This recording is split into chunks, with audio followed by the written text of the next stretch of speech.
Chapter 6. But God looked upon them, for they had killed themselves through great grief.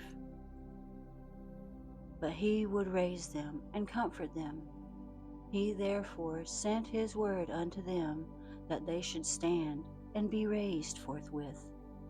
And the Lord said unto Adam and Eve, You have transgressed of your own free will, until you come out of the garden in which I had placed you. Of your own free will you have transgressed, through your desire for divinity, greatness, and an exalted state, such as I have, so that I deprived you of the bright nature in which you then were, and I made you come out of the garden to this land, rough and full of trouble. If only you had not transgressed my commandment, and had kept my law, and had not eaten of the fruit of the tree, near which I told you not to come. And there were fruit trees in the garden better than that one. But the wicked Satan, who continued not in his first estate, nor kept his faith, in whom was no good intent towards me, and who, though I had created him, yet set me at naught, and sought the Godhead, so that I hurled him down from heaven. He is, he it is, I'm sorry, I'll try this again. He it is who made the tree appear pleasant in your eyes, until you ate of it by hearkening to him. Thus you have transgressed my commandment, and therefore have I brought upon you all these sorrows.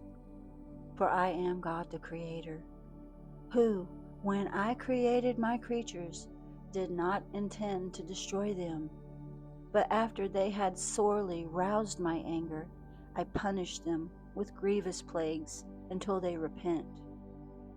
But if, on the contrary, they still continue hardened in their transgression, they shall be under a curse forever. Chapter 7.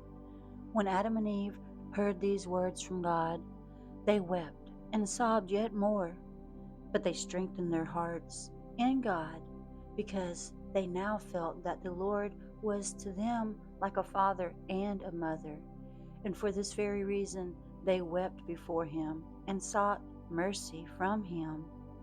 Then God had pity on them and said, O Adam, I have made my covenant with thee, and I will not turn from it, neither will I let thee return to the garden until my covenant of the great 5 days and a half is fulfilled. Then Adam said unto God, O Lord, thou didst create us, and make us fit to be in the garden, and before I transgressed, thou madest all beasts come to me, that I should name them. Thy grace was then on me, and I named every one according to thy mind, and thou madest them all subject unto me. But now, O Lord God, that I have transgressed thy commandment, all the beasts will rise against me and devour me, and Eve, thy handmaid, and will cut off our life from the face of the earth. I therefore beseech thee, O God, that since thou hast made us come out of the garden, and hast made us be in a strange land, thou wilt not let the beasts hurt us. When the Lord heard these words from Adam, he had pity on him, and felt that he had truly said that the beasts of the field would rise and devour him and Eve, because he, the Lord, was angry with them too, on account of their transgressions. Then God commanded the beast and the birds and all that moves upon the earth to come to Adam and to be familiar with him, and to not trouble him and Eve, nor yet any of the good and the righteous among their posterity.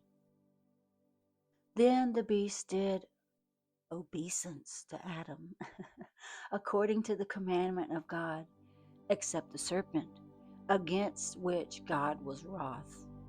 It did not come to Adam with the beast.